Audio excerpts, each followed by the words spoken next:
সবাই ঈদ মুবারক। ঈদ মানে খুশি, ঈদ মানে আনন্দ। বাচ্চারা ঈদের আনন্দটাকে যে কি পরিমাণ এনজয় করে থাকে ওটা দেখলেও মনটা ভরে যায়।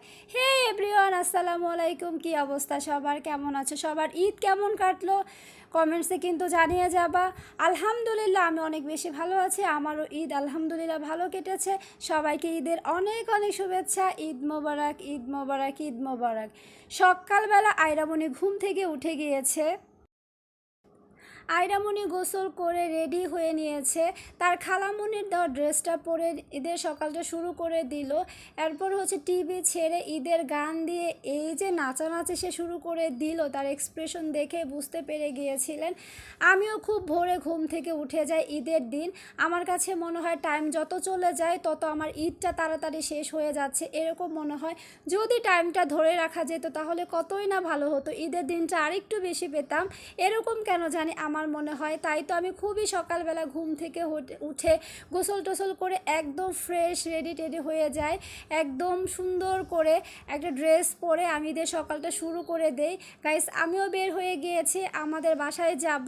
দেন হচ্ছে আয়রামণির সাথে দেখা করার জন্য আয়রামণির ফ্রেন্ডসরা সবাই চলে আসছে।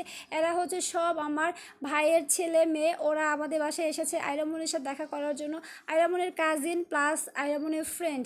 এই যে পিচ্ছিটা ও করছে কি, ওর প্যান্টের পকেটে এতগুলো টাকা রাখছে, ওর বোনকে দিবে না। আমি বলতেছি তুমি বাবা ওকে দিয়ে দাও, তোমার তো টাকা হারিয়ে যাবে, ঈদের সালামির টাকা সব এগুলা। কিন্তু ও বলে কি না না আমি দিব না, আমি রাখতে পারি, আমি গুনতে পারি।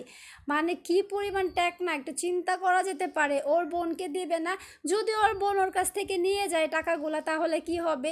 এর জন্য সব টাকা সে গুনে গুনে এত সুন্দর করে রেখে দিয়েছে, মানে আমি দেখেই পুরো অবাক হয়ে গিয়েছি। আমি বলতেছি যে তুমি ফেলে দেবা, দেখছেন কি পরিমাণ এক্সপ্রেশন তার নাচের, ঈদের সালামি সে পাইছে। তার এক্সপ্রেশন দেখে কি বলবো, সে তো খুবই খুশি, বলতেছে আমি অনেক বড় লোক হয়ে গেছি পুপি, আমি কোটিপতি, আমার অনেক টাকা হয়েছে। মানে পুরাই বিনোদন। ওকে হচ্ছে আবার আম্মু জিজ্ঞেস করছে কি খাবা, তোমাকে কি খেতে দিব, বলতেছে আমি অনেক অনেক খেয়ে আসছি, আমি এখন খাবো না। এমন এমন কথা বলে, এত পাকনা পাকনা টাকনা টাকনা কথা বলে, বড় হয় যে কেউ শিখিয়ে দিয়েছে। এত ছোট মানুষ, এত মানে কি বলবো, এত সুন্দর করে কথা বলে, খুবই খুবই বিনোদন পাওয়া যায় ওর কথায়। আমি এখন গরুর কাছে চলে এসেছি, গরু কাটাকাটির কাজ চলতেছে, প্রসেসিংয়ের কাজ চলতেছে। কোরবানির ঈদটা একটু ঝামেলাজনক ঈদ, কারণ অনেক কাজ থাকে এই ঈদের মধ্যে। গরু কাটাকাটি, মাংস ডিস্ট্রিবিউট, এগুলো বাসায় নেওয়া, প্রসেসিং করা, সবাইকে বিতরণ করা, কি যে একটা ঝামেলা বলার মতো না। এই কাটাকাটি বাটাবাটি এগুলো করতে করতে ঈদের দিনটা চলে যায় কিভাবে যেন, কাজ করতে করতে এটা সেটা করতে করতেই। মানে রোজার ঈদটা খুব মজার লাগে আমার কাছে, কিন্তু এইটা কাজের জন্য ভালো লাগে না। যখন মাংসগুলো ডিস্ট্রিবিউট করা হয় ওইটা ভালো লাগে, সবাইকে দিতে ভালো লাগে, কিন্তু সারাটা দিন চলে যায় এগুলো করতে করতে, ওটাই ভালো লাগে না আমার কাছে।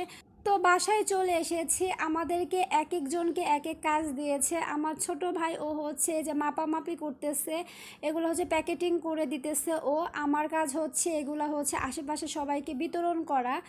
আমাকে এই কাজ দিয়ে দিছে, এগুলা ছানাছানি করতে আমার ভালো লাগে না, এজন্য বলছে ঠিক আছে আমার ওই কাজটাই দাও, আমি দিয়ে আসি। পরে হচ্ছে ওরা এগুলা করতেছে, আর আমাকে দায়িত্ব দিয়েছে যে আশেপাশে সবাইকে দিয়ে আসতে হবে। আচ্ছা আমি সেগুলাই করতেছি, এখন আশেপাশে সবাইকে দিয়ে আসতেছি। ঈদের দিনটা এরকম করতে করতেই চলে যায় সারাটা দিন। কোরবানির ঈদটা আসলে এরকমই হয়ে থাকে। রোজার ঈদে যেমন আমরা সারা দিন ঘোরাঘুরি, গেস্ট বাসায় আসে, দেন হচ্ছে আমরা বাসায় যাই, এগুলা দিয়েই মানে মজা মাস্তি করে থাকি। কিন্তু এই কোরবানির ঈদটা হচ্ছে সবার বাসায় এই মাংসর ঝামেলা, কেউ কারো বাসায় ওইভাবে যাইতে পারে না। সবাই হচ্ছে সবার বাসার মাংস বাটাবাটি এগুলো নিয়ে ঝামেলা করতে থাকে। বাসায় দেখি যে সব লোকজন চলে আসছে মাংস নেওয়ার জন্যে, ওনারা সবাই একসাথে পুরাই হজবরল অবস্থা করে ফেলছে, গোলমাল করে ফেলছে। ওনাদেরকে বলতেছে আপনারা একটু লাইনে দাঁড়িয়ে দাঁড়িয়ে নিয়ে যান, তাহলে আপনাদের জন্য ভালো হবে, আমাদের জন্য দিতে সুবিধা হবে। কিন্তু কে শুনে কার কথা, ওনারা তো কোনোভাবে কোনোভাবে এই কথা মানবে না, বোঝার চেষ্টা করতেছে না। ওনারা নিজেরা ঝগড়া করতেছে কার আগে কে নিবে, কি করবে না করবে, পুরাই পাড়াপাড়ি অবস্থা।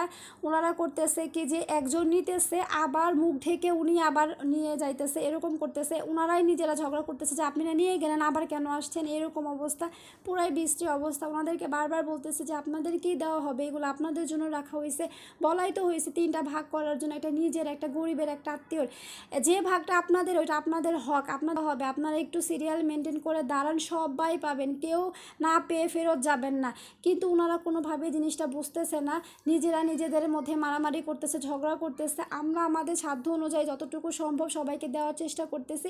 এরকম হয় রাত 10টা 11টার দিকে যদি কেউ আসে নেওয়ার জন্য, মাংস নেওয়ার জন্য, তাদেরকে আমরা দিতেছি, আমাদের ভাগ থেকে বের করে দিতেছে। কারণ না দিলে কি হয়, ওনারা রাস্তা দিয়ে বলতে বলতে যায় ওই বাসায় গিয়েছিলাম, কোরবানি দিয়েছে কিন্তু আমাদের মাংস দেয় না, এরকম একটা অবস্থা। কিন্তু ঈদের পরের দিনও যদি কেউ আসে তাদেরকেও আমরা মাংস দিয়ে দিয়ে যতক্ষণ পর্যন্ত লোকজন আসতে থাকে ততক্ষণ পর্যন্তই আমরা মাংস দেওয়ার চেষ্টা করে থাকি। কিন্তু এই বিষয়গুলো ওনারা বোঝার চেষ্টা করে না, ওনারা একজনেই করে কি বারবার আসে নেওয়ার জন্য। আমরা তো ফেস ওইভাবে খেয়াল করি না কে নিল কে না নিল। যাই হোক, এরকম করতে করতে হচ্ছে ঈদের দিনটা চলে গেল। এরপরে পড়েছি ভুঁড়ি নিয়ে, ভুঁড়ির যে ঝামেলাটা, ভুঁড়ি কখনোই আমরা রাখি না, কারণ হচ্ছে ভুঁড়ি ক্লিন করা এগুলো পারি না। একটা আন্টি বলছে উনি করে দেবে, কিন্তু উনি আমাদেরকে কথা দিছে করে দেবে, উনি নিজেও নাকি কখনো ভুঁড়ি ক্লিন করে নাই, উনি লেড়ে চেড়ে নষ্ট করে রেখে চলে গেছে। তখন ওইরকম অবস্থায় কি করব, 2টা আপু আসছে মাংস নেওয়ার জন্য, ওনাদেরকে বললাম বিষয়টা। দেন ওনারা বললো ঠিক আছে আমরা করে দিচ্ছি। তারপরে বললাম আপনারাও নিয়ে যায়েন, দেন আপনাদেরকে যা দেওয়ার দরকার দিব, কোনো অসুবিধা নাই। দেন ওনারা হচ্ছে তখন ক্লিন করে দিতেছে। এরকম করতে করতেই আমার ঈদের দিনটা চলে গেল। ঈদের একদম সন্ধ্যা পর্যন্ত এই ভুঁড়ি, এই মাংস টাংস, এই ঝামেলা করতে করতেই। আমি কখনো ভুঁড়ি রাখি না, খাই না, এক আত্মীয় আমাকে খাওয়াইছে, দেন আমার ভালো লাগছে বিধায় আমি একটুখানি রাখছি, জাস্ট কোরবানির ভুঁড়িটাই, অন্য কিছু না। এরপরে হচ্ছে আমার সন্ধ্যাবেলায় কোথায় গেলাম, কি করলাম রাত্রেবেলা, ওটা নিয়ে আরেকটা ভিডিও তৈরি করব। আজকের মতো এই পর্যন্ত, সবাই ভালো থাকবা। আমার ঈদের সারাটা দিন এরকমভাবে চলে গিয়েছে, ওটাই সবার সাথে শেয়ার করলাম। পরবর্তী ভিডিও দেখার জন্য অপেক্ষা করবা। সবাই ভালো থেকো, আল্লাহ হাফেজ।